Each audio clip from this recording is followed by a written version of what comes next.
The Lambda phage is a bacteriophage. Discovered in 1951 by Esther Lederberg, it was one of the first vectors developed for molecular cloning. Besides this, its genome, formed by approximately 48,000 bear's births, was one of the earliest model systems for studying the nature of DNA.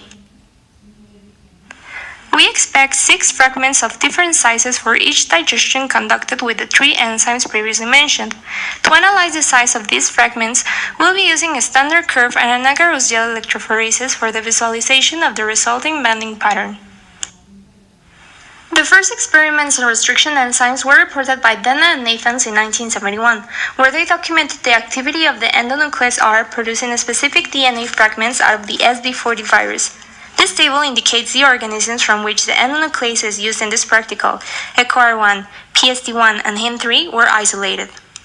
Relative mechanisms that bacteria have evolved to combat the viruses that inject their DNA into them and cause viral infections, also known as bacteriophages, are restriction enzymes. Thanks to their action recognizing specific base sequences and cutting the DNA in defined positions, called recognition sites, they are able to cut any foreign DNA into fragments, rendering them ineffective.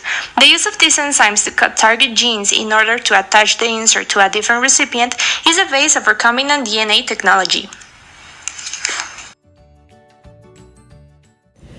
We will handle DNA previously extracted from Lambda phage, and we work with 3 different restriction enzymes, PST1, EcoR1, and HIN3. We labeled 3 microtubes for each enzyme and a 4th one with the uncut Lambda DNA.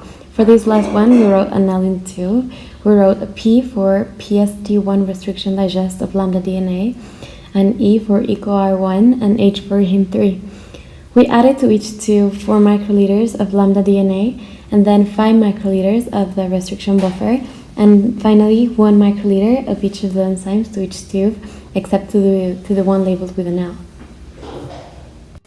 Then we place the sample tubes in the thermocycler at 37 degrees Celsius for 30 minutes, and then we place them in the fridge at 4 degrees Celsius, and we left them there until we had the agarose gel ready.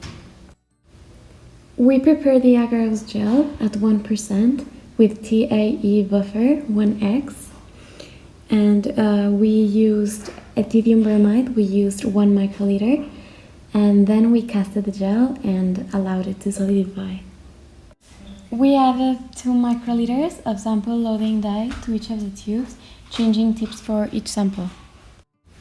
We pipette 10 microliters from the DNA marker and from each sample tube, the L, the PE, and the H, into separate wells in the gel from left to right.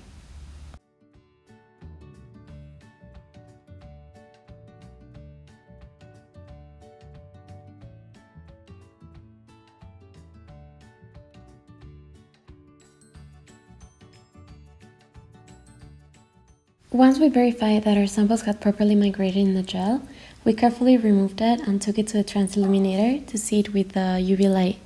After doing the restriction with SnapGene, we compared the number of fragments that we got with the one that we got on SnapGene. So with uncut Lambda, the number of fragments were the same. We got 1. With PST1 in SnapGene we got 29, but we got 12. This could be because some of the bands may be overlapped, or because the amount of DNA for some others were not that much, so they didn't appear. For EcoR1, we got the same amount, 6, as well as for HIN3, we got 7. It can be observed in the photograph of our gel. Some of our bands, especially the ones in wells 1 and 5, are not completely horizontal as the ones from the other team. Agarose gels are very delicate, and any subtle damage caused to the wells during the casting or loading can cause defects on the wells. Anything that deforms the front face of the well will alter the appearance of the bands. These deformations can happen due to bad manipulation of the cone while removing it or while casting the gel, or by inserting the pipette tip inside of the well. Another defect we see on the bands, and this we can see on every single well of both teams, is the effect known as smiley face, which is when the bands present a U-shape.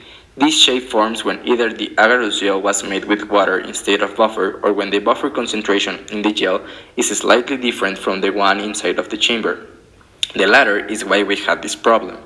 The buffer used for the chamber had a lower concentration from the one used for casting the gel, so ion concentrations in the gel started to lower with time, making the gel eventually run slower. About the quality of our gel, it is a good gel, all things considered. We got the formation of several bands that match with the information reported by Biorad. But when we got to calculate our results, we got some percentage of error as it was shown previously. This error may be due to concentration of DNA and bandwidth, which are closely related to one another. In some cases, the bands are too close together and are very bright, creating a merging effect. This could be due to high concentrations of DNA loaded into the gel that can be appreciated as black and very white bands. Another possible explanation for white bands are doublets. One way to resolve this is by adding all the fragments and check if the sum is the same as the total length of the uncut DNA. If not, a restriction mapping analysis should be performed to confirm the theory of a doublet. Another way to resolve this is to run another gel with higher or lower concentrations of agarose. We measure from the bottom of the well to the bottom of each DNA band.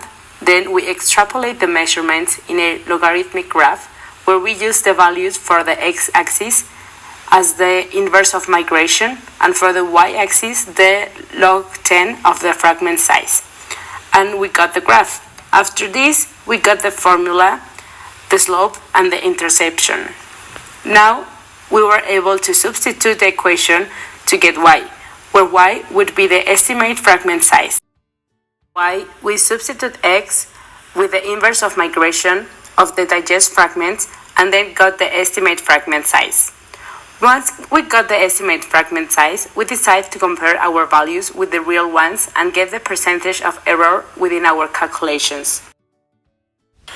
We did the same thing with EcoR1, PST1, and HIND3. The DNA is colorless and the quantity in the solution was insufficient for us to see at the naked eye. Since we didn't add any restriction enzyme to the uncut lambda tube, it should not produce fragment. The P tube stands for PST1.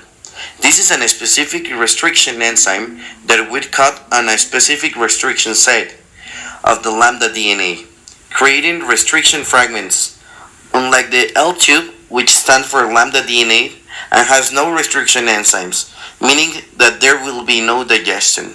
If the L tube becomes fragmented, that means that something in the experiment went wrong. Either someone put a restriction enzyme into the tube or the pipettes were not changed as indicated for this practical to avoid contamination.